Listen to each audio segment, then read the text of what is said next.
신규 취업자는 안정적으로 늘고 있지만 연령대별로 편차가 큰 것으로 나타났습니다. 20대와 40, 50대의 취업은 더욱 어려워졌다는 평가입니다. 방글아 기자입니다.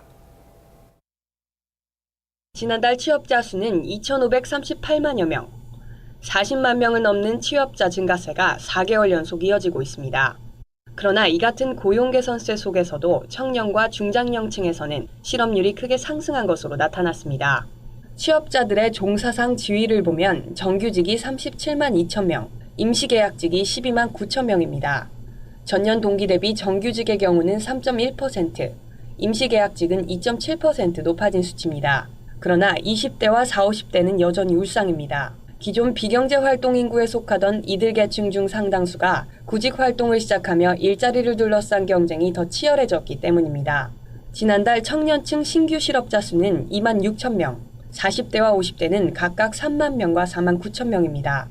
정부는 비경제 활동 인구가 줄어드는 것을 긍정적인 신호로 바라보고 있지만 이는 어려운 경제 여건 속에서 학업 등 본업에만 충실할 수 없는 인구가 늘어나는 것을 의미하기도 합니다. 불황 속 고용 개선세가 일자리 질에 미치는 한계는 정부가 지난해 11월부터 집계하기 시작한 사실상 실업률에서도 드러납니다.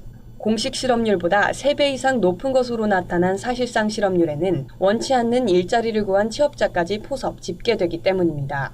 쉽게 말해 더 일하고 싶어도 일하지 못하는 인구가 여전히 많다는 겁니다. 뉴스토마토 방글아입니다.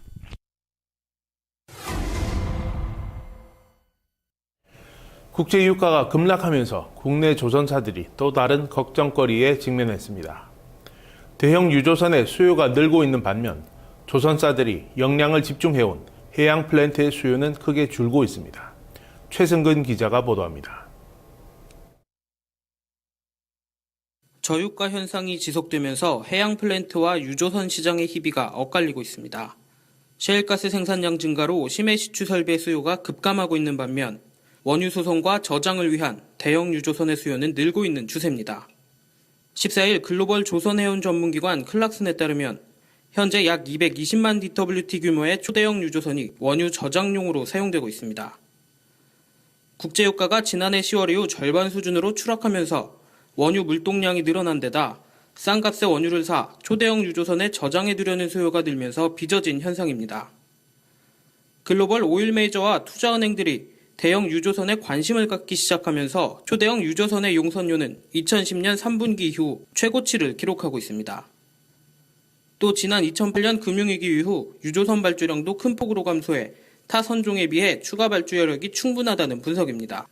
한편 업계 일각에서는 이 같은 투기성 움직임이 오래가지 않을 것이란 전망도 내놓고 있습니다. 초대형 유조선의 경우 발주부터 인도까지 2년가량 걸리는데 2년 후 유가 동향을 알 수 없어 실제 발주로 이어지지는 않을 것이란 설명입니다. 지난해에 이어 올해도 전 세계 해양 플랜트 시장은 위축될 것으로 예상됩니다. 특히 드릴십 등 시추 관련 설비의 감소폭이 두드러질 전망입니다. 뉴스토마토 최승근입니다.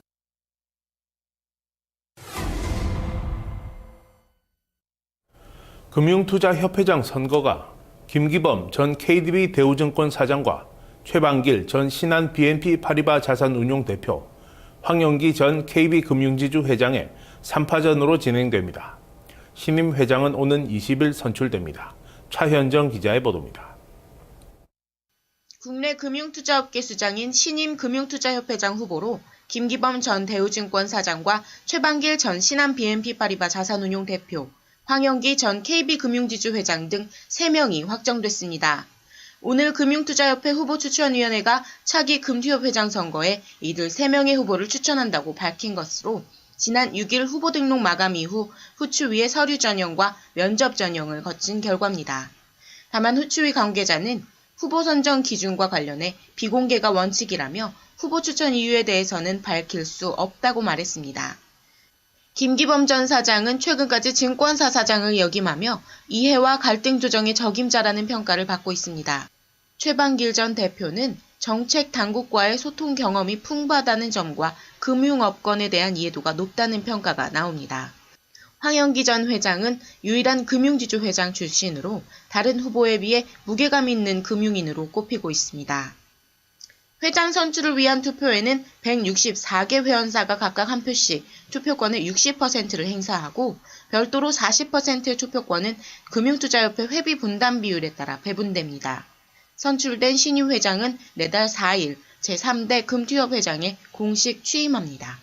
뉴스토마토 차현정입니다.